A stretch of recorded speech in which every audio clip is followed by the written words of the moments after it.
Perbedaan itu bukan untuk disatukan, perbedaan itu dijaga agar kita tahu kita berdua itu berbeda gitu.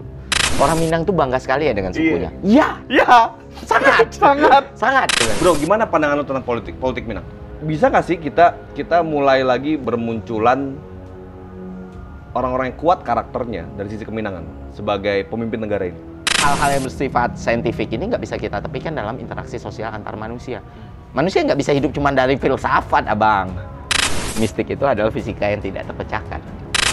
Ada kadang perasaan antara ibu dan anak. Nah, itu ternyata dijelaskan dalam kuantum.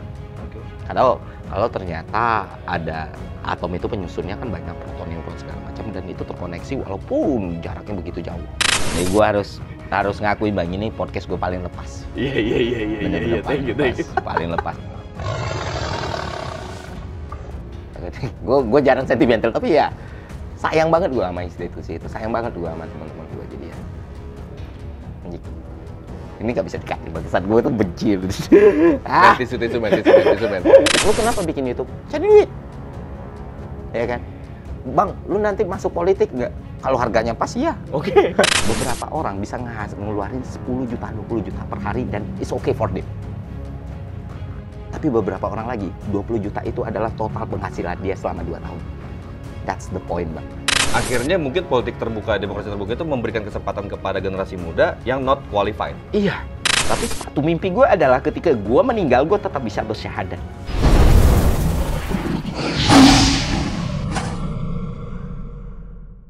Di buku mana lo bisa simpulkan bahwa Europe pun atau Barat pun mengakui kehebatan Saladin? Banyak, bang. Oke. Semua dari mulai novel, dari mulai literatur, dari Ini versi Barat ya?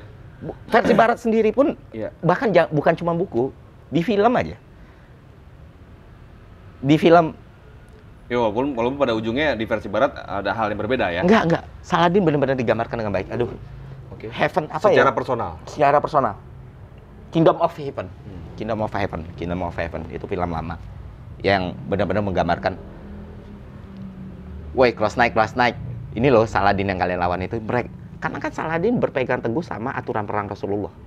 Mana ada orang pakai aturan perang, bang? Selain Rasulullah. Nggak boleh membunuh anak kecil. Nggak boleh. Dan itu ditaati benar-benar. Orang kan bingung. Karena dalam Islam kalau nggak usah berperang, ya jangan berperang. Nah itu gue menemukan, oke. Dan menariknya di Indonesia adalah Islam masuk bukan berdasarkan, kalau di negara-negara lain itu penaklukan, invasi. Ya. Tapi perdagangan. Betul. Itu yang membuat Islam di Indonesia itu begitu indah. Tapi di satu sisi, keindahan ini tetap punya nilai-nilai fundamental.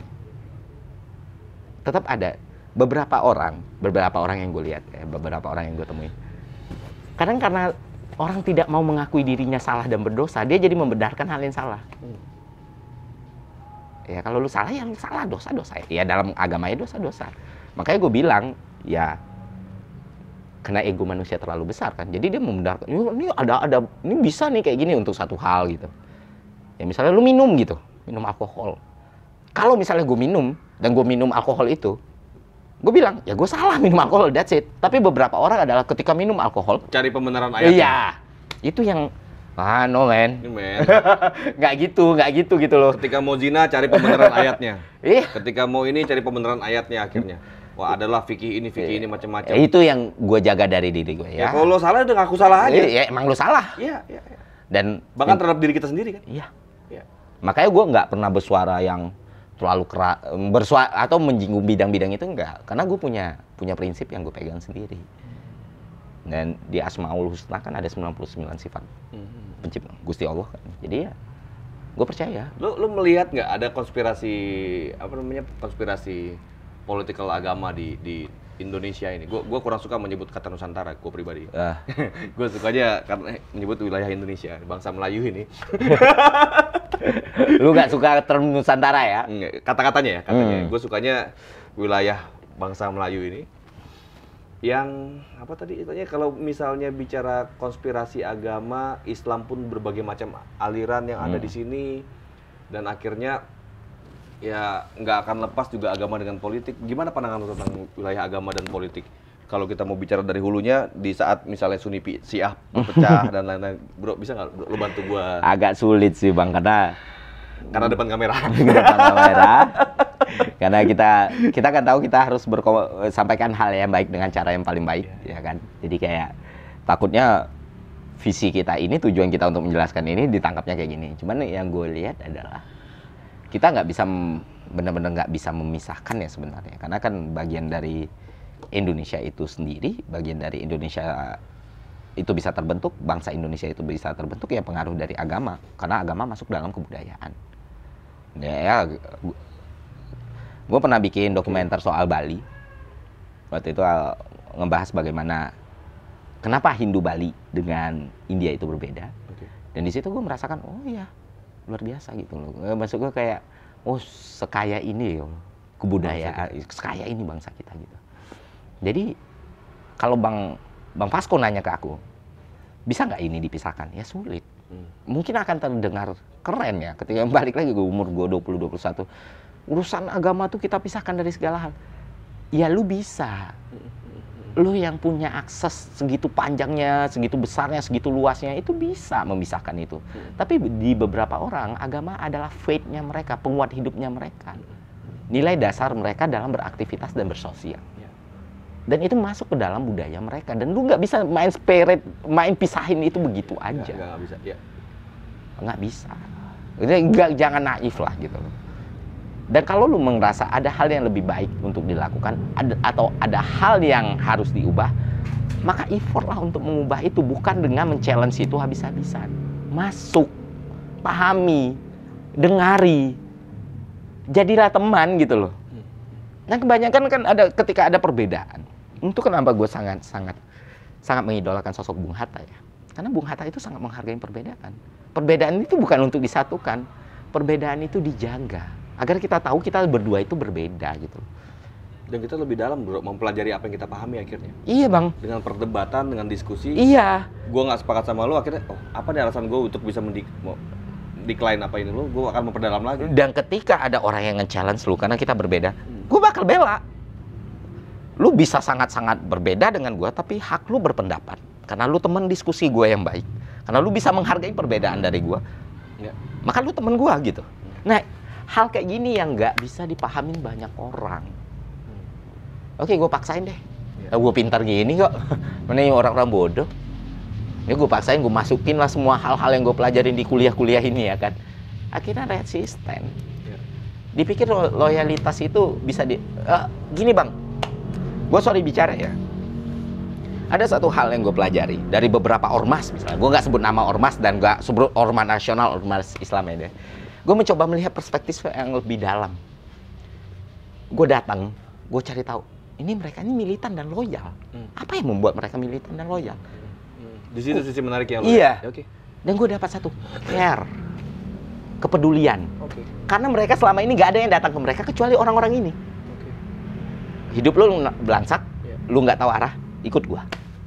Tapi orang-orang yang selalu protes ini apakah akan melakukan yang sama? Dan once itu mereka pikir membuat kekacauan atau menghadirkan sesuatu yang runyam, mereka akan nyalahin. Oh, man, come on lah. Kalau lu emang gue nggak pengen ngubah bangsa ini apapun loh, karena gue ngerasa nggak punya power apapun ya. Tapi kalau lu segitu idealisnya, segitu brightnya, ya lu harus pahami sedalam itu. Makanya, ya kayak kalau kita bilang ini beda loh men, idealisme dengan hasil brainwash ini beda loh bro. Iya beda. Nggak bisa lo samakan loh bro. Segitu idealisnya tuh berbeda dengan segitu di brainwashnya lo. Karena ini bang. Beda loh men. Iya sangat berbeda. Ya. Tapi orang-orang ini, makanya gue bilang, ketika lu idealis itu bukan berarti lu menyamakan semua idealisme lu dengan orang lain. Nggak bisa. Nggak bisa. Ya. Artinya ini kan kata-kata yang sering dijual orang untuk membenarkan apa yang dia pikirkan dan tidak menghargai yang namanya perbedaan. Ya, betul. Ketika semua orang idealis dalam konsep yang dipahami orang ya. Ketika semua orang idealis, harusnya perbedaan ini semakin dihargai gitu. Sepakat. Itu yang gue lihat kalau bicara soal spektrum agama. Gue biasanya sangat-sangat menahan diri ya ketika berbicara di ini. Cuman ya karena dengan Bang Fasko, oke lah, gitu loh. Maksud gue kayak ya udah kita ngomong idea kan, kita ngomong idea, kita ngomong soal ini loh problem kita sebenarnya. Walaupun pada akhirnya ya sama kayak Abang sama Samara, mungkin akan ada di suatu masa kita berseberangan, tapi ya still we are friend. Karena komunikasi ini terbentuk, Bang. Ya. Tapi orang untuk memulai komunikasi kan gengsinya udah lebih tinggi duluan. Akhirnya dua sosok nggak pernah ketemu, itu bisa sangat bermusuhan. Cuma karena nggak ada yang mau memulai komunikasi. Gue jujur nih, Bang. Apapun yang terjadi nantinya setelahnya, misalnya gue udah Bang Fasgo, tapi tetap dengan komunikasi kayak gini, lu teman gue anjing gitu. Thank you, bro. Lu abang gue gitu. Karena umur aja. Ya, kayak gitu kan, Bang. Bacaan kan? banyakan lo. Abang pun merasakan hal yang sama gitu loh. Iya. Karena perkara apa? Bukan perkara... Ini karena umur ya, bukan karena muka ya. Muka gue bisa berdebat sama dia. Siapa yang lebih tua? Enggak. Faldo Maldini lebih tua. Ari Putra lebih tua. Karena itu tadi komunikasi. Ya. Tapi kalau kita nggak pernah ketemu, tapi sindir-sindiran atau apa, sudahlah gitu. Sudahlah, yang kayak gitu. Jadi ya gue lihat, inilah, perkara kita bisa berteman pun bukan karena yang bikin gue cocok, yang bikin gue nyaman ngobrol sama lu, bukan karena lu lebih pintar, atau lu lebih kaya, atau apa. Anjing nyambung gitu. Anjing gue bisa ngomong apa aja nih gitu. Walaupun gue tahu beberapa hal berbeda, tapi agree to disagree bisa. Ini buat teman-teman tahu, diskusi kita ini sebenarnya sudah terjadi sebelum ada konten ini jauh lebih lama berapa jam lagi. Sampai Bapak tadi matahari masih terang ya kan. Bang Fasko bilang nggak apa-apa nggak podcast, yang penting kita ngobrol. Kita ngobrol. Emang men, gue ngikutin bro. Narasi lo, pikiran lo gue ngikutin bro. Itu gue jadiin salah satu sumber gue memang buat apa ya? Buat gue lebih tajam melihat sesuatu lah jadinya bro ya. Bukan berarti gue telan mentah-mentah lo men. Tapi maksud gue Ferry ini punya sebuah keunikan dan kemenarikan buat gue adalah lo bisa juga mempelajari dalam dan lo bisa menyampaikan dengan menarik. Ini nggak banyak orang punya skill ini bro. Kadang orang punya skill memperdalam apa yang dia pahami, tapi tidak bisa menyampaikannya. Dan sebaliknya, bisa menyampaikan tapi goblok gitu sih. Dan lo bisa menyeimbangkan teori itu. Bro, gue pengen tanya sama lo, gue pengen banyak belajar dari lo. Walaupun lo lebih muda dibanding gue umurnya. Umur ya, bukan muka. Makasih, Bang. Umur, bukan muka. Muka kita kayak ayah bapak, Bang. Ayah anak. Gini, gue harus manggil om. Gue lebih tua gitu tuh aja. Bro, ini bro. Kita bicara Minangkabau, bro. Ande. Kok lama kok udah satang. Teta lu aja. Teta lu aja. Bro, bicara Minangkabau, bro. Dari zaman prakemerdekaan, sosok simbol-simbol tokoh-tokoh Minang banyak bermunculan. Nah, tokoh-tokoh besar yang memang sangat dihargai di dunia. Di dunia, bukan Singapura di itu dibangun oleh orang Minang. Ya, pasti sampai jadi dolar Singapura itu kan orang Minang depan mukanya, bro. Ya kan? Sampai sekarang masih. Kalau yang sering buka dolar Singapura ya. Ngeri Bang Fasko. Nah, ini maksud gue gini, Ben. Banyak sekali tokoh-tokoh Minang yang akhirnya top di masanya, di eranya. Dan akhir-akhir ini orang-orang Minang agak redup, Ben. Agak redup. Gue agak ini gimana? Ini ada apa masalahnya ya?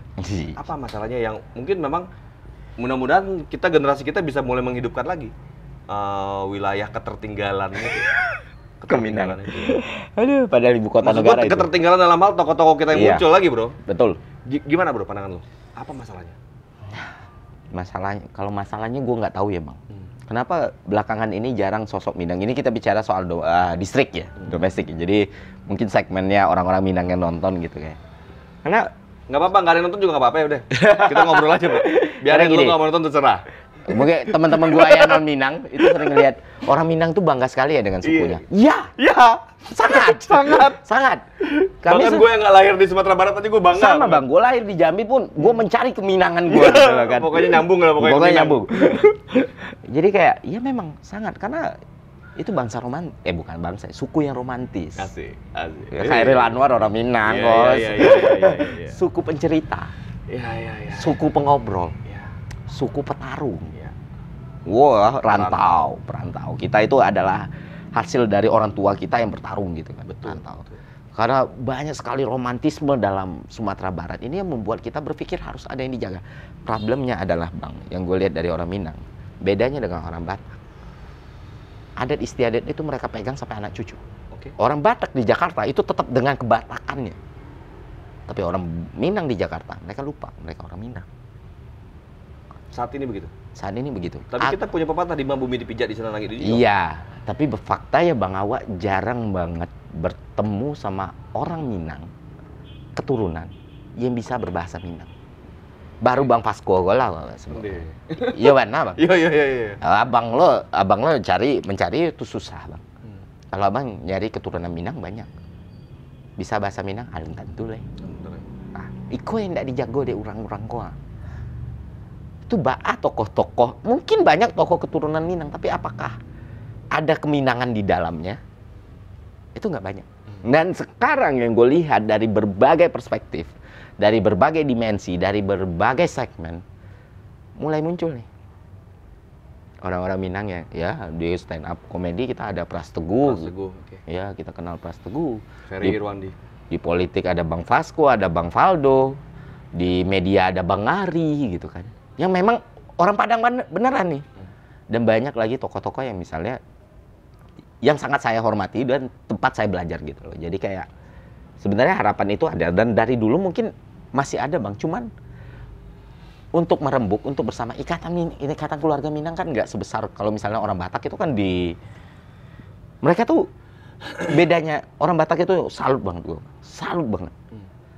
Mungkin kebanggaannya sama dengan kita kan, dengan suku dan rasnya. Tapi cukup satu tinggi lagi, juga dia itu ikatan ini emosional. iya sangat-sangat. Tapi mereka masih ada kesadaran komunal. Kayak ada podcast podcast yang orang Batak itu apa? Podcast yang ini loh, Boris. Aduh. Ya oke, itulah. Ya itulah, Boris yang di kantor Gegel. Itu ya, di kantor Iya. Itu kan dipanggil. salah satu bentuk bagaimana, gue seneng nih ketemu orang suku gue gitu. Begitu juga orang Jawa pun juga punya kebanggaan yang luar biasa dan keren gitu. Dan banyak yang kita bisa pelajari dari mereka. Orang Bugis pun begitu gitu. Tapi ya orang Minang ini yang hilang dari mereka adalah orang jumlahnya banyak yang merantau. Tapi once dia sampai di buminya, yang bumi dipijak, langit dijunjung. Ya.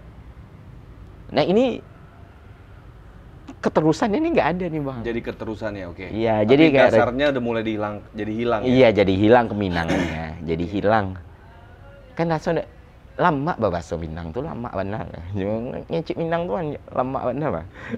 Tapi ya kadang malah justru malu dengan keminangan. Abang ke Padang Kota sekarang. Aku yang bukan lahir di Sumatera Barat ya. Sempat kuliah sebentar di Padang. Iya. Itu orang ngomong, "Kemana lu?" Iya, kemana lu? Kemana? Gua mau ke sini dulu. Gua ke sini doh. Iya. Manga lu gitu. Iya.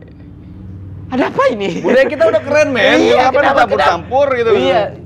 Tapi Gua aja yang lahir di Jakarta, gua pengen banget bahasa Minang gitu. Iya. Abah ala logat Minang gua. Iya. Awak saya belajar bahasa Minang. Iya. Tiba di Minang kah belajar. Ferry kemana? Nggak ada itu Ferry. Gua saja Ferry. Nah, mobil rembulan lewat. Alah. itu gini bro. Kadang ini gue bukan membela orang-orang yang di sana ya, tapi gini, itu kadang gini mereka sendiri orang-orang yang memang orang Minang asli yang lahir di situ dan mungkin nggak keluar gitu ya bro. Orang-orang ini juga mungkin nggak enak ngomong sama kita yang mungkin kelihatannya ngomong kita patah-patah bro. Bukan gitu Bang, loh. masalahnya antar mereka Bang. Itu kan. Nah di sini gue ngeliat perspektif lain sebenarnya. Karena kan kalau kita yang hidupnya di luar dan masuk itu kan pengen banget. Oh ini adat pesanin syarat pesanin kitabullah gitu kan. Yep. Tapi mereka di situ tuh malah kok berpikirnya sebaliknya gitu. Tapi itu yang gue temuin di kotanya ya. Tapi kalau gue ke Bukit, ke Payakumbuh, ke kampung gue Muara Labu, itu sangat-sangat kerasa gitu. Dengan logatnya yang berbeda-beda ya. Kalau di Payakumbuh tuh pakai O gitu. Oh gudang loh, ada OB dia waduh, itu senang sekali hati ini mendengar ya kan. Ini Padang Kota kemana kamu? Kemana lu? Manga lu? Yang lucu bro, kalau lagi cuma orang pakai mulut. Minang mana? Oh podcast agak lain. Nunjuk nggak pakai tangan dan pakai mulut. Kebiasaan itu. Males banget angkat tangan gitu kan. Nah lu akhirnya gini bro. Dengan bertemu berbagai macam karakter orang gitu kan, dan lo juga gini men, gue satu akhirnya gue punya kesimpulan juga bro, sejarah Minangkabau ini tidak ada yang tertulis dengan benar masalahnya. Ada yang bilang repot nih men, keturunan Alexander Agung, Pernah dengar nggak? Macam-macam. Ada yang bilang keluar dari bukit gitu kan. Ada yang bilang, jadi tidak ada yang tertulis dengan benar. Banyak juga dasarnya hanya dari babat-babat gitu ya. Dan akhirnya banyak ya punya kesimpulan masing-masing. Tiap suku punya kesimpulan masing-masing. Iya. Kalau yang lu pelajarin bro, mungkin dari ketertarikan dengan Minangkabau, sejarah Minang nih apa yang menarik buat lu? Apa yang menarik? Gue jujur kalau asal usulnya itu Enggak, dari overall. Dari overall. Kalau asal usulnya itu nggak bikin gue tertarik bang sebenarnya. Karena kan ya fable lah sifatnya gitu kan. Karena nggak bisa kita proving juga. Tapi yang menarik adalah hikayat Minang itu dibangun dari kecerdikan, selalu dari kecerdikan. Tentang bagaimana asal usul nama Minangkabau, tentang pertempuran Kerbau Pagayuh dengan Majapahit ini kan. Terus kita juga baca hikayat-hikayat itu munculnya juga dari ranah Minang, robohnya surau kami, bagaimana seseorang melihat apa sih yang namanya amal ibadah dan lain sebagainya. Orang Minang berpikir, itu yang selalu muncul. Berpikir itu adalah bagian paling fundamental dalam suku Keminangan. Makanya ketika kita melakukan acara adat, itu kan berbalas-balas ininya kan, Bapantunnya luar biasa kan. Apalagi kalau orang-orang tua kita kan, kalau untuk menjelaskan sesuatu pakai peribahasa. Kalau anak mancik, lagi itu ikulah kelihatan tuh. Itu selalu kayak gitu. Baru saat Merapi itu ukuran Merapi itu apa kata Pak Pak ya? Itulah apa Pak. Itu tadi diulang. Kan artinya ada struktur berpikir yang memang tertanam di kepala kita dari kecil. Kalau untuk menjelaskan sesuatu, kita bermain analogi, bermain metafor. Kita menjelaskan sesuatu ketika untuk sampai on point-nya, ada logik yang harus kita mainkan. Kita samain frekuensinya dulu. Nah, dan semua sejarah Minang itu terbangun dari cerita. Materialism loh bang.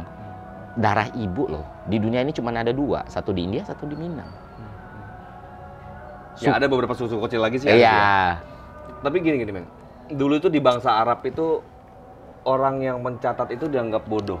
Oh iya. Yang gue tahu ya. Jadi makanya bangsa Arab itu banyak banget orang punya ber-IQ tinggi. Orang rata-rata penghafal semua gitu kan. Hafiz ya. Iya.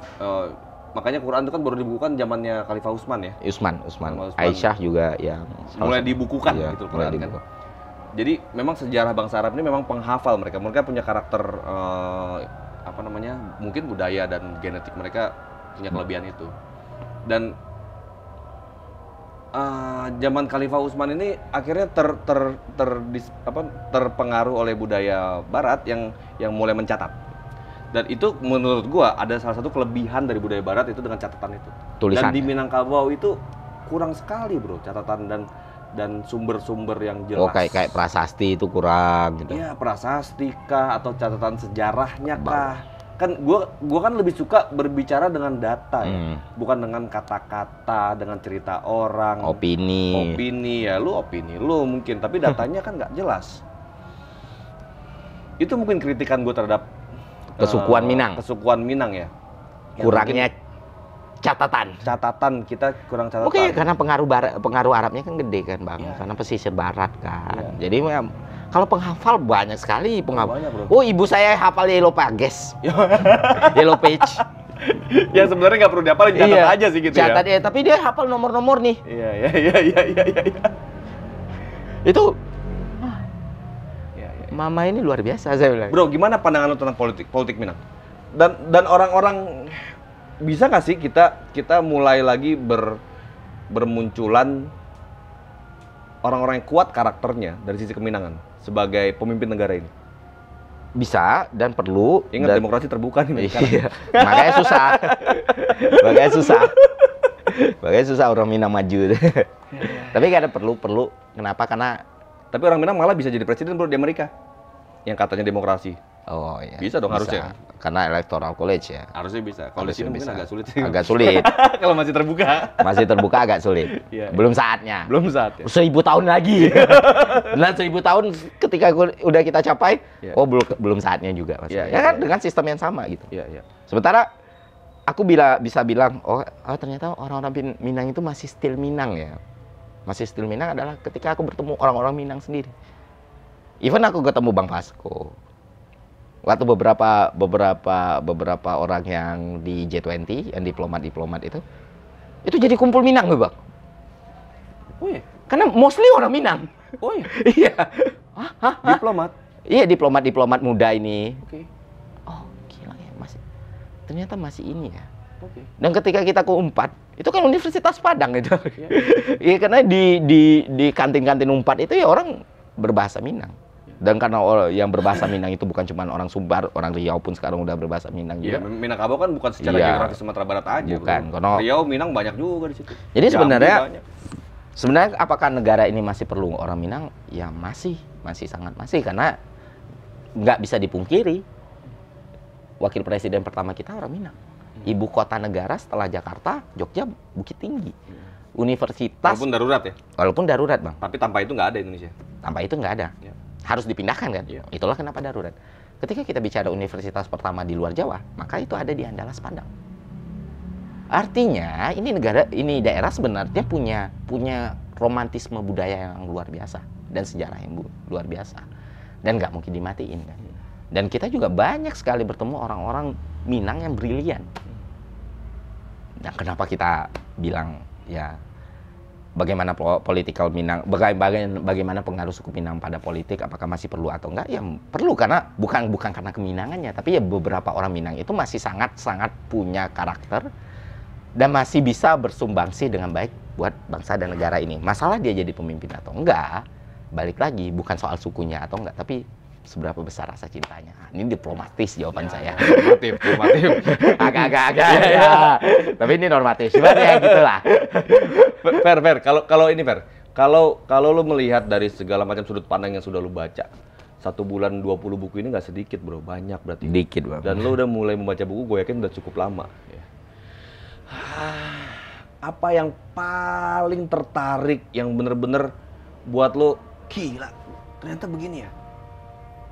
Kuantum. Mekanika kuantum. Dan itu yang belum berani gue jadiin konten dan terus gue pelajarin, karena itu basicnya gue belajarnya secara street ya, bukan by guru atau dosen, dan itu sulit. Karena mekanika kuantum itu kan menggugurkan semua teori fisika modern, fisika klasik kan. Karena ketika bicara dalam tataran fisika klasik, beberapa hal itu patah, konsep ruang dan waktu. Lu dalam dua bidang kuantum yang sama, walaupun terpisah jarak itu bisa dalam satu bahasa manusianya, satu pola bahasa manusia. Kayak dia bukan manusia kan? Dia bukan. Kadang bingung. Itulah gue lebih sulit podcast daripada di konten gue, karena di konten gue bisa ini gitu. Ya pokoknya satu pola lah. Walaupun terpisah jarak dan waktu. Berkonten di ruangan kecil lo itu. Iya, di ruang sudut yang ikonik itu, di lorong itu. Gue masih bisa nulis, oh ini bahasa lebih mudahnya gitu. Ya intinya, kuantum itu kayak dunia yang benar-benar belum tersentuh dan belum terpecahkan secara utuh gitu. Tapi once itu terpecahkan, apakah itu hal yang baik atau enggak? Bisa memecah dogma tuh, bro. Itu luar biasa sekali. Konsep ruang waktu, Bang, konsep gelombang. Iya. Dan ini mungkin pertama gue ngomong di depan umum soal kuantum ya, mekanika kuantum. Jadi ya itu yang sekarang, soalnya gini, kalau kita bicara ekonomi, sosial, politik, hukum, itu adalah hal yang emang melekat dari kehidupan gue, dari disiplin ilmu gue, dan hal yang emang gue harus belajar supaya gue naik kelas gitu misalnya, atau lulus kuliah gitu.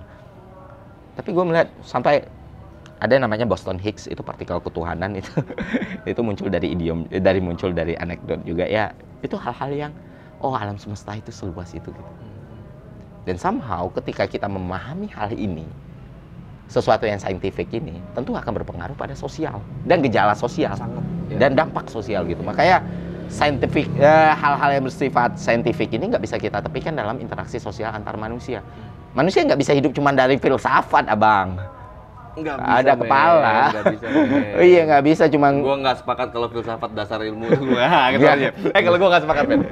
Iya, nggak bisa kita cuma berpatokan dengan apa yang dikatakan René Descartes, Nietzsche, dan nggak bisa juga kita klasifikasiin orang yang bisa memahami Arthur Gue baru Schopenhauer. kali ini nemu orang kayak begini kira-kira masuk di kepala gue isinya. Aduh. Ya memang filsafat itu ilmu yang penting, tapi di satu Penting sisi lah.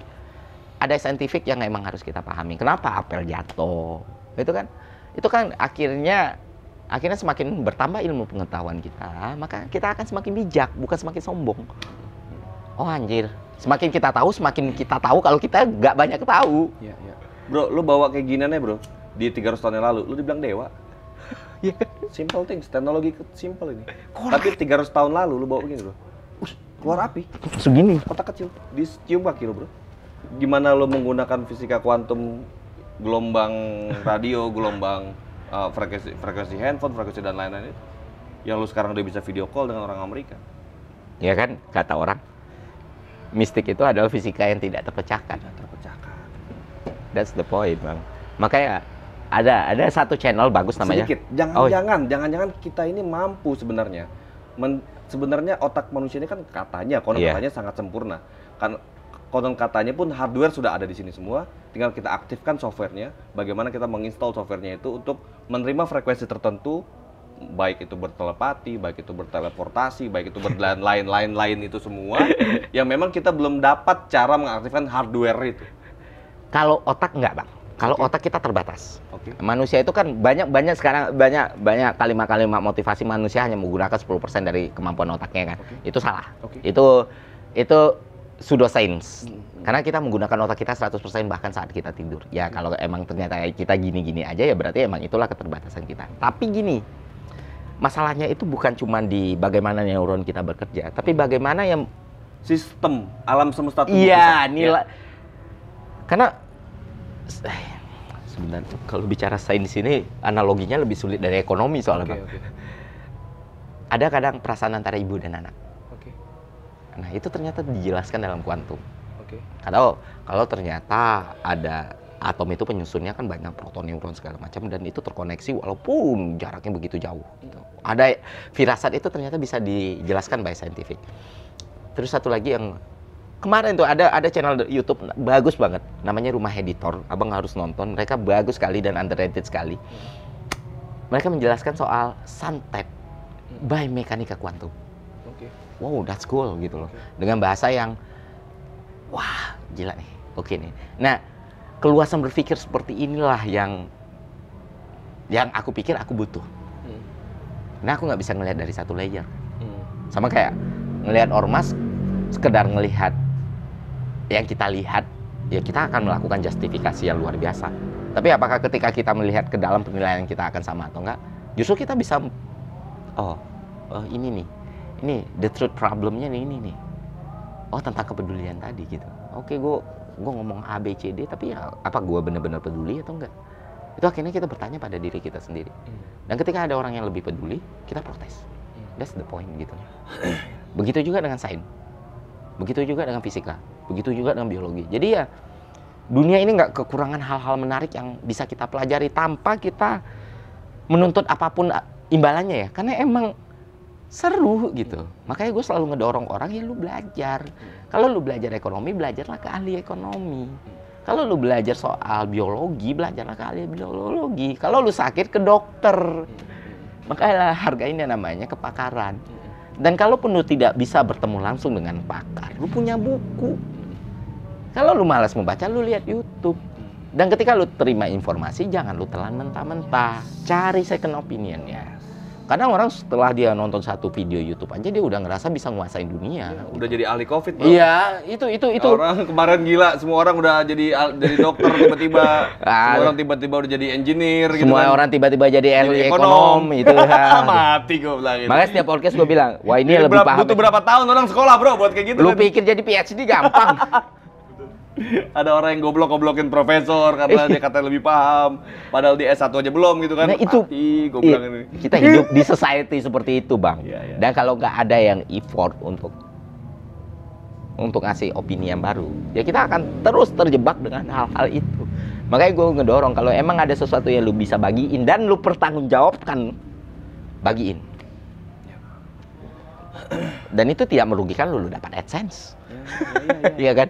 Ini gue selalu gini, gue percaya ya gue percaya lu bisa mendapatkan penghasilan yang cukup tanpa merugikan orang lain, tuh bisa. Dan salah satu mekanismenya YouTube. Lu bisa dapat AdSense. Lu bisa kerja sendiri tanpa harus memeras tenaga kerja lu. Lu bisa membagikan sesuatu sama orang lain tanpa harus merugikan orang yang lain. Ya, yang paling rugi adalah waktu lu sendiri. Tapi itu adalah konsekuensi yang lu pilih. That's it. Ketika semakin banyak yang kita lihat, semakin banyak yang kita pelajari, maka kita akan melihat semakin banyak posibilitas. Dan kita akan semakin mengerti semua perbedaan antar manusia. Tingkat toleransi kita atas sesuatu semakin tinggi. Toleransi itu nggak bisa disebut dengan toleransi dan berbagai jargon, Bang. Toleransi itu hanya akan muncul dengan knowledge. Betul. Lu ngomong toleransi ketika orang cuma ngebaca atau memahami satu hal, ya nggak akan bisa. Dia mulutnya bisa ngomong toleransi, tapi dia perlu tahu semuanya. Itulah makna toleransi itu sendiri. Overall memang menarik banget kalau semua hal itu digali. Bahkan kayak Ferry Irwandi ini, orang bilang ada berapa nyawa di Ferry Irwandi? Ada banyak nyawa. Kenapa ada banyak nyawa? Karena ada banyak faktor yang terjadi di dalam tubuh Ferry. Ada sel ini, sel macam-macam itu. Dan akhirnya membuat sebuah alam semesta tubuh yang sempurna. Gua koreksi, bukan cuma otak yang akhirnya sebenarnya tubuh manusia sudah ada diciptakan oleh Tuhan ya. Karena untuk hal itu kita agak sulit untuk perdebatannya. Karena terlalu lebih tajam lagi kita harus menggalinya, bro. Gue merasa masih cetek lah. Ini gue harus ngakuin, Bang, ini podcast gue paling lepas. Iya. Paling lepas. Jadi mungkin ya orang bisa melihat layer gue yang lain ya. Karena selama ini kan ada banyak yang gue jaga. Tapi kalau sekarang kan nanti tulus. Jadi ya gue bisa berpikir selama ini mungkin orang gue ngomong di Instagram atau di YouTube, yang kalian lihat dari gue itu cuma 10 atau 20% dari gue. Dan yang kalian lihat dari konten itu cuma 20% dari apa yang bisa gue. Lu nggak tahu kan Ferry Irwandi takut sama bini ya kan? Ini saksi nih. Ya takutnya bini itu. Ampun yang. ya inilah, kadang dunia depan kamera ini kan orang langsung menjudge gitu aja, bro. Tiba-tiba seakan-akan kita udah seakan-akan terlalu sempurna gitu kan. Kita juga manusia, men. Butuh nongkrong juga, butuh nyampah juga, ya kan. Kalau dengan bini butuh kelingi juga.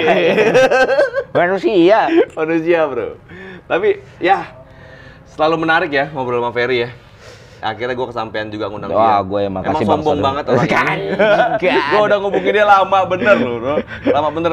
Gue bahkan nggak mau konten aja, gue kalau perlu bahkan gue sampai gue pengen nelfon dia. Kalau perlu gue yang ke sono deh, Fer. Jangan. Gue pengen ketemu lo, gitu bro. Gue pengen ketemu lo karena jarang buat gue ketemu banyak anak-anak muda yang secara umur mungkin lebih di bawah gue umurnya, yang modelan kayak lu begini, bro. Jarang, bro, masih jarang di Indonesia ini. Bukannya gue sombong, gue cukup banyak bergaul dengan berbagai macam manusia, dengan berbagai macam golongan. Ya, orang-orang yang unik cukup sedikit, apalagi ya salah satunya Ferry Irwandi ini yang. Tapi thank you loh, Bang. Level di Indonesia lah anak mudanya. Lu harus ini, bro. Lu harus terus gali terus sih. Lu harus terus gali terus. Lu harus terus sampaikan terus apa yang lu pahamin, maupun itu banyak tantangannya ya. Gua akan dukung lu. Lu ada apa-apa lu kabarin gua. Thank you. Apa yang lu butuhin, lu kabarin gua. Kalau gue bisa bantu, insya Allah gue bantu lu demi perjuangan isi kepala lu lah ya. Kadang-kadang mungkin besok siapa tahu kita berbeda ya, kita berdebat gitu kan. Ya tapi jangan berarti kita putus hubungan personal. Enggak akan putus. Kalau perlu ntar kita bikin ini, bro, konten khusus misalnya atau channel khusus kita bicara kumpul nih orang Minang nih. Anak-anak muda Minang nih kumpul semua nih kan. Revolusi. Bahaya. Gini, orang Minang ini selalu mencari hal yang unik dari yang sudah ada biasanya. Iya. Dimunculkan. Itu pula kesamaannya itu. Kalau orang Minang ketemu orang Minang tuh langsung ada frekuensi yang hidup. Ya, waktu itu. Itu sama persis kayak ketemu Bang Ari, Bang Faldo, ada Bang Eca gitu, orang Minang yang keluar. Ngobrol kenceng tapi kenceng ya kan. Tapi ya seneng. Karena rasa itu sama kan. Iya. Kayak brother Den mah, saudara Den mah. Itu banyak insight-insight yang gue dapet akhirnya, banyak banget, bro. Thank you banget gue. Gue yang makasih. Ari pun gue banyak juga, walaupun dia di bawah gue umurnya, tapi banyak juga gue dapet insight dari dia, pemikiran dia dan lain-lain ya. Itulah kata Bang Ari itu. Aku harus bersobok jauh Bang Vasco. Cobalah, ayo tuh. Iya. Kalau Bang Hari lah mengarahkan, wah ikui, kau cayo Jawa Bang Hari ya. Iya. Itu enggak pernah menyasar Bang. Iya. Kalau Lu kayak gitu. satu letting kan sama Ari kan? Enggak, mereka setahun di atas gua. Oke. Mereka tuh 2008, gua 2009. Oke, ya beda setahun cuma. Beda setahun. Ya enggak apa-apa Bang, abang awak. Iya. Kalau di Minang setahun pun sangat-sangat ini. Bener. Iya. Bener, men. Kalau di Jakarta 10 tahun Iya. tuh kayak sebaya kan. Main bro-bro aja gitu kan. Oh, bro-bro aja nih kalau tahu nih. Kalau kita kan sangat-sangat Iya, bener. Setahun aja tuh kayaknya kita coba hormatin gitu, men. Iya, mereka nyuruh gue panggil nama, gue nggak mau, Bang. Iya. Karena kalian abang gue, gitu. Banyak tuh yang mengkoreksi gue, bro, senior. Iya. Kan gue juga suka bergaul sama yang lebih tua dibanding gue, bro. Udah sih lu nggak manggil gue pakai abang-abang ini. Gue pengen manggil abang, biar makan lu yang bayar.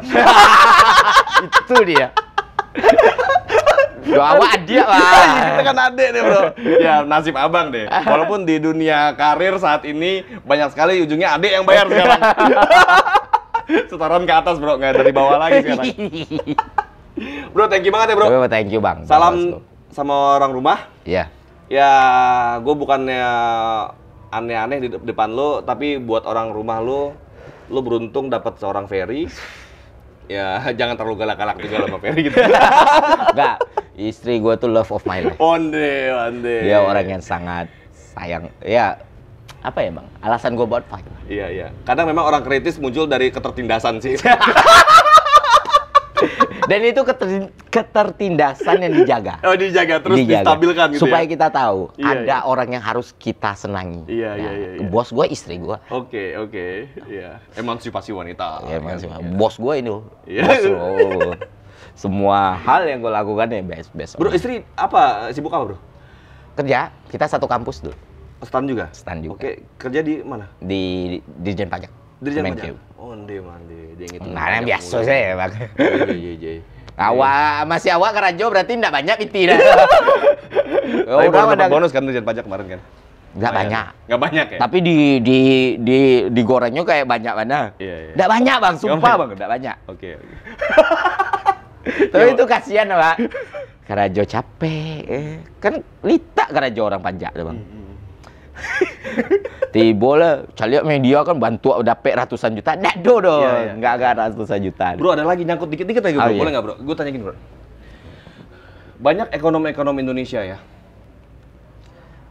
khususnya di Kementerian Keuangan dan di, koreksi gue kalau salah, Iya. di orang-orang pajak ini, selalu membuat sebuah deklarasi prestasinya dalam hal penerimaan pajak. Iya. Itu sebuah kebanggaan bagi Kementerian Keuangan. Target penerimaan tercapai. Targetnya penerimaan pajak. Kenapa? Apakah nggak bisa Indonesia ini atau Kementerian Keuangan yang memang notabene mengurus sektor itu ya, mempunyai target gimana caranya agar Indonesia bebas pajak? Nggak mungkin, Bang. Oke. Negara bebas pajak. Negara bebas pajak itu kecuali luas wilayah kita itu kecil sekali kayak British Virgin Island. Karena bisa bebas pajak, kenapa? Karena itu jadi tempat orang untuk ngemplang pajak. Ketika negara sebesar ini bebas pajak, maka yang terjadi adalah anarkisme. Ya balik lagi. Maka yang terjadi ya banyak hal, bukan anarkisme. Sebentar, juga, jangan lo jawab dulu. Mas, gue mau lengkapin pertanyaan gue ya. Oke. Jadi gini, bisa nggak sebuah negara dikumpulkan semua ahli-ahli ekonomnya, kumpul semua ini. Gue kemarin sempat ngobrol juga sama Prof. Darwin Saleh, mantan Menteri SDM waktu itu ya. Dia juga guru besar di UI kan, ekonomi.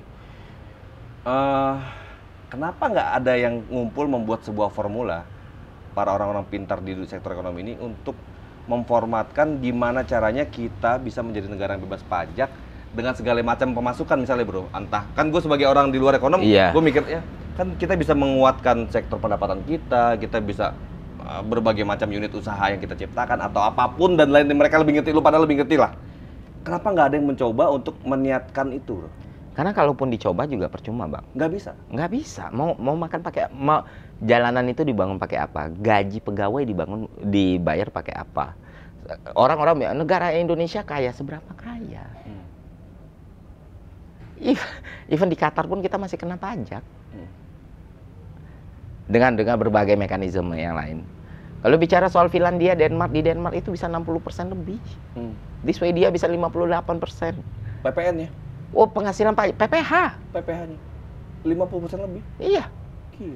Untuk negara sebesar ini, kita kan progresif nih, Bang. Ada layer, ada tarif-tarif pajaknya. Gue bukan ahli pajak ya, karena emang spesialisasi kan bukan sering itu. ngobrol di kasur sama ahli pajak. Intinya Dan lu ngumpul sama orang-orang itu gitu loh, Bro. iya. Ya idealnya negara itu tidak membajaki rakyatnya ya jelas. Tapi kan pada akhirnya negara memfasilitasi kan. Apakah mau kita bekerja tanpa dikasih penghasilan kan enggak? Banyak guru juga harus dibayar. Ya. Pekerja harus dibayar. Bukan, maksud gua gini, pendapatan kita kenapa harus dari pajak terus yang kita banggakan? Soalnya tidak ada pilihan lain. Apa? Apa pendapatan yang bisa memenuhi nilai itu? Nilai kebutuhan kita itu. Berapa banyak yang kita harus sektor spending? bisnis negara? BUMN yang kerja, kalau kita bisa melakukan itu, US maka akan melakukan itu gitu. China maka akan melakukan itu. Mereka tetap aja pajaknya tinggi. Tetap aja ada pajak.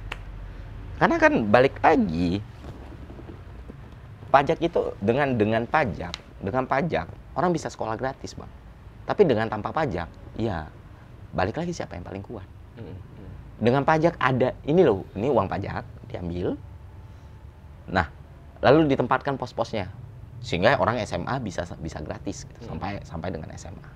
Tapi ketika ini dihilangkan, bukan dihilangkan langsung tiba-tiba. Iya, berdasarkan pendapatan yang dari BUMN kah, gitu sumber daya alam kah, apakah cukup untuk memenuhi ini? Kan pajak itu adalah ada orang kaya banget. Nggak akan bisa cukup. Nggak akan bisa, Bang. Negara berbisnis gitu misalnya. Negara bisnis apa yang mau dilakukan negara sebesar ini untuk mencukupi total populasi yang hampir 300 juta jiwa ini, Bang? Bukan jadi sebuah aset itu yang bisa kita bisniskan juga jadinya. Nggak bisa. Itu. Sebesar apa putaran company untuk menghidupkan 300 juta orang. Contoh kasarnya gini, Kalau toh kita mau pajakinlah perusahaan asing misalnya ya. Pajakinlah misalnya gini. Kenapa tidak, misalnya contohnya sorry gini. Gue pernah datang ke kantornya Facebook, Bro. Gue datang ke perusahaan yang sangat big sekali, besar sekali di dunia ini. Dia punya kantor keterwakilan di Jakarta, di SCBD, di satu gedung, yang di situ gedungnya juga isinya cuma nggak ada orangnya ternyata. Yeah. Perwakilannya cuma satpam di bawah satpam gedung, bukan satpam kantornya dia. Tidak ada penghasilan buat kita, tidak dapat SDM kita masuk di situ buat kerja, tidak ada pajak pun dari Facebook itu. Gua nggak tahu sekarang seperti ada apa. Kena. Tapi tidak besar menurut gua harusnya. Di saat mereka banyak sekali memanfaatkan, bisa berbisnis triliunan di tempat kita.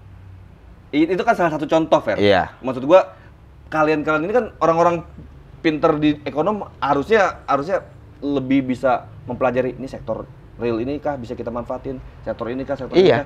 Jadi fokusnya bukan ke penguatan gimana cari tarik pajak, tapi fokusnya kepada bagaimana membesarkan pendapatan kita. Mungkin nggak sih, Men? Kayak gitu, Men? Nggak mungkin, Bang. Nggak mungkin. Kalau kita pelajari ilmu ekonomi dari dasar, kita pelajari makroekonomi, itu nggak mungkin. Tapi itu sangat-sangat menjual memang. Oke. Gini, gue ingat, Raja Paksa di Sri Lanka itu melakukan metode yang sama. Dia berusaha membuat pajak itu adalah enemy. Oh iya? Iya, makanya dia bisa terpilih. Karena dia mengatakan bahwa negara bisa menggunakan pajak 50%, negara ini akan hidup dengan sektor pariwisatanya, dengan investasi dan segala macam. Berapa tahun yang dia butuhkan untuk menghancurkan Sri Lanka separah itu? 2 tahun. Logisnya adalah orang pintar banyak. Orang pintar banyak. Dan seharusnya kalau itu mudah dilakukan, kalau itu bisa dilakukan dengan tanpa pajak, kita bisa mendapatkan penghasilan yang lain dari sektor. Misalnya kita mengejar investor asing dan memajaki mereka, atau kita mengembangkan bisnis, kita mengembangkan usaha. Apakah itu berhasil menghasilkan pendapatan? Iya. Cukup? No. Kalau itu cukup, Amerika nggak butuh pajak. Oh, cara Amerika mengejar pajak lebih gila lagi. Di YouTube misalnya. Di YouTube kita misalnya nih ya, Bang. Kita content creator. Yang nonton video kita orang Amerika. Kita kena. Ya. Gila nggak tuh? Sampai segitu gilanya. Amerika kurang kaya apa coba? Jadi negara tanpa pajak. Tapi kita enggak, Men. Susah, Bang. Karena pajak itu kan perusahaan makin pintar. Ya kayak Abang bilang tadi, Facebook cuma naruh ininya, berarti ya pajak yang kenanya nggak ada salah. Regulasi nggak bisa secepat itu. Iya. Ya. Dan ketika harus dikejar ya mereka tinggal pup. Sedangkan digital ini sesuatu ranah yang baru, dunia yang baru, tanpa internet itu nggak bisa ditutup. Ya kan? Ya. Jadi kita nggak bisa naif. Tapi negara bisa ganggu. Bisa ganggu. Bobol dengan VPN selesai. Iya. Iya kan? Itu sebenarnya negara bisa intervensi tapi Ya. tidak bisa menutup Nggak bisa nutup. internet. Nah, inilah yang harus dipahami orang-orang. Sebenarnya yang kita masalahin itu bukan bebas pajak atau ada atau enggaknya pajak, tapi adil atau enggaknya. Itu yang bisa kita bawa ke ranah diskusi. Oh, adil nggak sih kalau PTKP itu 54 juta gitu? Apakah harus dinaikkan? Apakah diturunkan? Apa pertimbangannya? Karena kalau ranahnya negara bebas pajak atau enggak, maka kayak gue bilang tadi Bang, diskusi ini tidak ada kebermanfaatan yang besar. Tapi kalau kita bawa ranahnya bagaimana mekanisme itu bisa memberikan keadilan, karena pajak itu harus berdasarkan azas keadilan, maka diskusi ini akan jadi sesuatu yang bermanfaat. Karena kita membicarakan kayak memukul angin lah. Kalau kita ngomong soal menghilangkan pajak. Itu yang lebih gue lihat ya sebenarnya. Makanya Nggak mungkin, bro. nggak mungkin Bang, nggak mungkin. Karena kalau mungkin itu udah dilakukan negara lain yang lebih maju dan punya resource yang lebih baik. Mungkin kalau negara kita kecil, itu pun penghasilannya sebenarnya dari uang-uang yang masuk. Karena bebas pajak ya, mereka bikin usaha di situ. Itulah yang dinamain sebagai negara tax haven. British Virgin Island, even Singapura pun rendah kan kalau untuk kita naruh uang di situ. Jadi ya untuk negara dengan 300 juta populasi yang enggak. Kecuali 300 juta populasi ini adalah pelaku aktif ekonomi misalnya. Bukan pelaku aktif ekonomi. Adalah orang-orang yang berproduksi dan bisa memahami, bisa memenuhi kebutuhan dasar dia sendiri gitu. Tapi kan nggak semua 300 juta ini mengalami nasib yang sama. Atau sekuat apa bicara kekuatan politik global kita itu kan bicara nggak lepas dengan kekuatan politik global jadinya kan, bro ya. Kepentingan yang lain-lain. Iya, dan ya nggak bisa. Cuman ya kita bisa berbicara sepesimis itu nih ekonom, nggak bisa. Nggak bisa Bang. Gua nggak tahu kalau yakin. Nggak ada yang tiba-tiba punya ekstrim teori misalnya. Gua mencetak uang ekonom gitu. Ya, bukan gua anak teknik. Gua pengen dari ekonomnya. Ada punya banyak teori tiba-tiba bikin disertasi ini. Ada. Modern money teori misalnya, modern money, MMT lah istilah MMT itu yang cetak duit. Tapi ya balik lagi, pemahaman soal MMT itu pun datang dari US left wing sebenarnya. Dan apakah pasti gagal? Nggak ada yang pasti. Cuma seberapa besar resiko yang kita pertaruhkan untuk sebuah kebijakan ekstrim. Ekonomi itu bukan sesuatu yang bisa kita bolak-balik dengan ekstrim Bang. Ya. Karena menyangkut hajat hidup banyak orang. Ya. Turunannya banyak. Bawah, ya. Banyak sekali. Ya. Walaupun secara teori itu sangat bisa diperdebatkan, tapi sudahlah. Jangan debatin soal itu, soalnya akan sulit ya. Karena kecuali kita bicara ini semuanya orang yang punya landasan disiplin ilmu ekonomi dan paham fundamental ekonomi itu bisa jadi diskusi yang serius. Tapi lebih ke arah, untuk mengejar yang namanya PhD, untuk membuat sebuah disertasi, untuk membuat tesis, itu kan butuh waktu, butuh pendidikan, butuh proses step by step. Iya. Tapi tiba-tiba dari 1-2 video lu negara ini salah, harusnya dikelola dengan ini. By satu video YouTube. Yang mana lu lu nggak sekolah misalnya katakan. Bukan kuliah ya, lu nggak sekolah, tapi lu bisa punya kepercayaan diri seperti itu gitu. Dan mendebat pun ya nggak akan ada hasilnya kan. Tapi pemahaman logis seperti ini yang harus kita pahami bahwa. Tapi ada yang membuat disertasi seperti itu ada. Teori MMT itu lumayan populer, sangat-sangat populer dan menarik sebenarnya. Menarik, cuman di satu sisi adalah bagaimana teori ini diuji. Itu yang sulit. Dan bagaimana teori ini diartikan orang-orang itu juga problemnya. Bagaimana orang-orang menyampaikan teori ini itu juga problemnya. Bagaimana diterapkannya juga. Iya, itu juga problemnya. Dan bagaimana dia memberi pemahaman kepada masyarakat bahwa teori ini seperti ini itu juga problemnya. Ya. Nggak sesimpel itu. Makanya gue berusaha pelan, gue sampaikan dulu dari mulai yang paling sederhana. Oh, ini supply demand nih. Ini yang menentukan harga nih. Bukan sekedar bilangan biner nih, Pak. Iya, bukan bilangan biner, Bang. Ekonomi itu sebab akibat. Ya. Semuanya itu muncul dalam satu kesatuan, dalam satu formula. Ada permintaan agregat ini dipengaruhi apa aja? Demand, dipengaruhi konsumsi, investasi, government spending, ekspor dikurang impor. Banyak faktor. Banyak sekali. Bahkan dari deretan bilangan pun ada ya namanya bilangan tak terhingga yang kita nggak mau. Betul. Akhirnya udahlah bodo amat kan gitu. Jadi kan gitu kasarnya ya.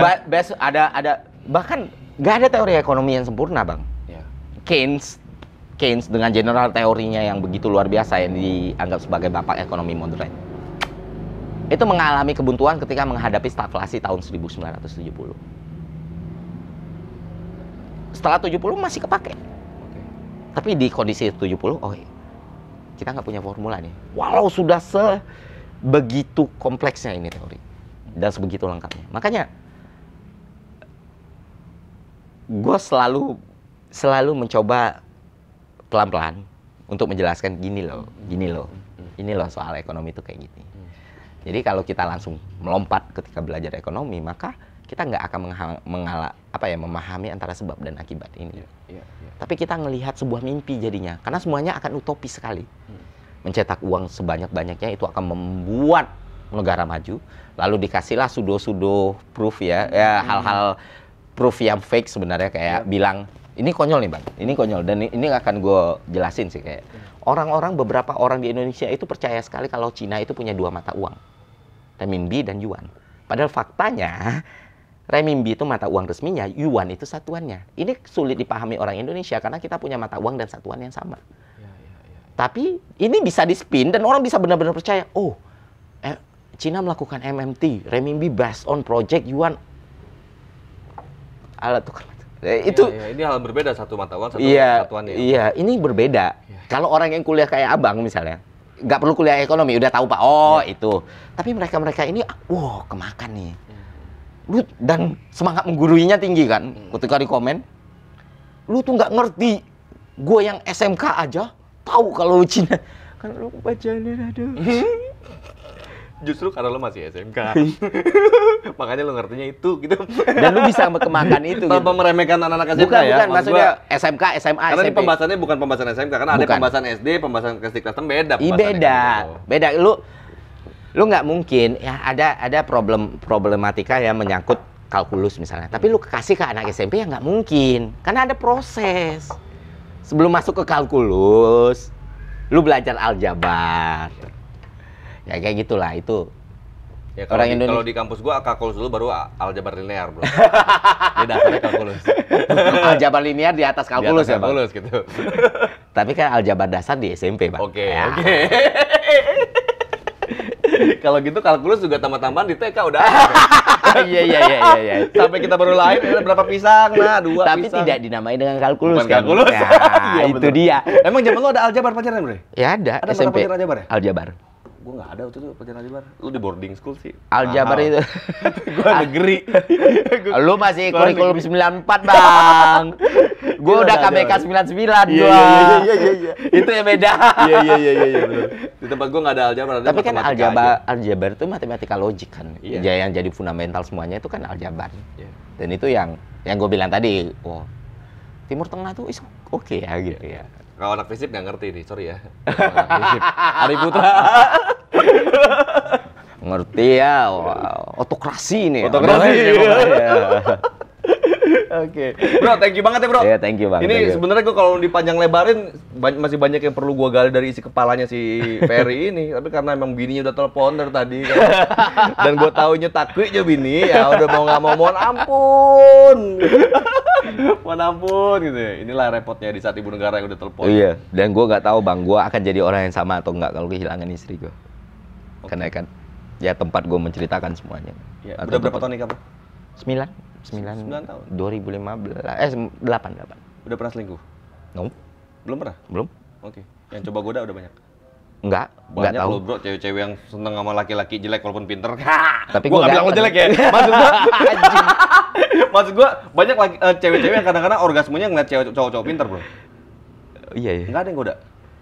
Nggak tahu, Bang. Mungkin goda, mungkin enggak. DM gitu. Gue memimpikan revolusi, Bang. Jadi kalau udah ada satu tujuan, ya udah ke situ. Biasanya, Bro, orang-orang yang punya kelebihan otak juga punya kelebihan seksual. Oh iya? Biasanya. Gue aseksual kayaknya. Ya, kita bisa lihat ya macam-macam lah, toko-toko bangsa juga banyak tuh kan. Jangan diledekin yang itu nggak boleh. Itu udah fitrahnya manusia laki-laki. Bro, thank you banget. Thank you banget, Bro. Thank you, Bang. Makasih, Bang. Mudah-mudahan ini banyak informasi yang bisa kita sebarkan di sini ya. Hal-hal baik lah. Tapi ini biasanya bakal dipotong-potong atau bakal dipilah-pilih, Bang? Kalau gue potong-potong sih nggak ada, Bro, langsung full aja. Tapi kalau 2 jam begini kita harus belah sih. Belah 2 sih. Ini jarang sampai 2 jam. Jarang, Bro. Nggak pernah kita sampai 2 jam. Nggak pernah ya, Jan ya? Baru ini ya. Kalau kita hitung sama sebelum nyala kamera, Dari terang. Udah 20.12 sekarang bang. Dari jam 3. Ini bener-bener deh. Kameramen. Wah baterai udah berapa kali Jangan ganti? baterai udah berapa?